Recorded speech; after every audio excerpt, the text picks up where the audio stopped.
भारत की ताकत का विस्तार हो रहा है और इस बात का अंदाज़ा आप ऐसे लगाइए कि टेक दिग्गज कंपनियां जैसे इंटेल, क्वालकॉम और एनवीडिया, इन सभी ने प्रधानमंत्री नरेंद्र मोदी को एक चिट्ठी लिखी है जिसमें भारत जो डिजिटल टैक्स लाने की सोच रहा है वो ना लगाए। इसमें खासकर सेमीकंडक्टर से जुड़ी हुई कंपनियां इस टैक्स का विरोध कर रही हैं। दरअसल भारत विश्व व्यापार संगठन यानी कि WTO में डिजिटल ई-कॉमर्स और डेटा ट्रांसफर पर टैक्स लगाना चाहता है और पूरा यूरोप और अमेरिका इस बात से परेशान है क्योंकि भारत का ये इकलौता कदम पूरे यूरोप और अमेरिका की मोटी कमाई यानी कि $35 बिलियन एक झटके में रोक देगा, जो कि ये हर साल कमाते आए थे। लेकिन अब भारत ने भी इस बात को साफ कर दिया है क्योंकि भारत इस पल का पिछले 26 सालों से डिजिटल टैक्स लगाने की मांग कर रहा है।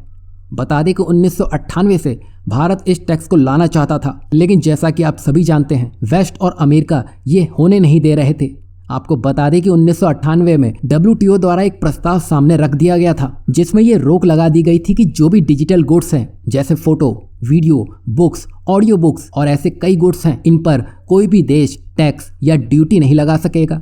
और 1998 से अभी 2024 चालू हो गया है, इसको फिर से रिन्यू किया जा रहा था। लेकिन अब 2024 में भारत ने अपने तेवर साफ बता दिए हैं। यही नहीं, भारत का साथ देने के लिए कई और डेवलपिंग कंट्रीज भी साथ आ चुके हैं क्योंकि ये सारी सर्विसेज बाहर के देश ही भारत भेजते हैं और इससे वो अभी तक दबा के मोटा पैसा भी कमाते आए थे। भारत से ऐसी कोई भी सर्विसेज इन देशों तक नहीं जाती है। जाहिर सी बात है ये देश ऊंचाइयों पर पहुंच चुके हैं तो ये हर चीज अपने मन मुताबिक करना चाहते हैं ताकि हर देश पर इनका कंट्रोल बना रहे। आपने देखा ही होगा इन देशों ने कार्बन टैक्स को लेकर भी किस तरह भारत को दबाया था, लेकिन भारत इस पर अब चुप नहीं बैठेगा। भारत सब समझता है। भारत अब ये चाहता है कि इनकी सर्विसेज में भी टैक्स लगाया जाए ताकि भारत भी टैक्स हासिल करके अपना राजस्व बढ़ा सके। वहीं भारत के इस ऐलान से सेमीकंडक्टर काउंसिल में हड़कंप मच गया है और इन्होंने भारत को कहीं ना कहीं धमकी देना भी शुरू कर दिया है।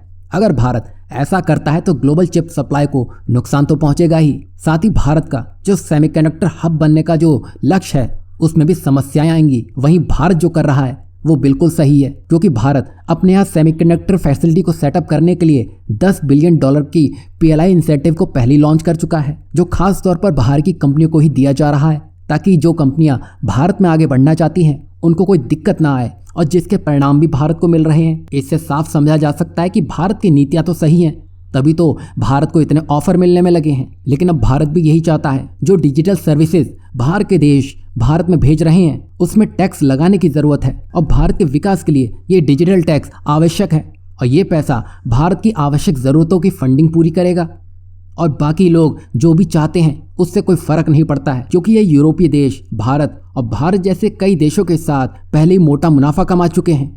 लेकिन अब भारत ने आवाज उठा ली है जिसके समर्थन में कई देश उसके साथ खड़े हो चुके हैं। अब देखना यह है कि WTO में यूरोप और अमेरिका की किस तरह सुनवाई होती है क्योंकि अभी जिस तरह भारत के तेवर दिख रहे हैं उसको देखकर तो यही लगता है कि भारत इस फैसले से बिल्कुल भी अलग नहीं होगा।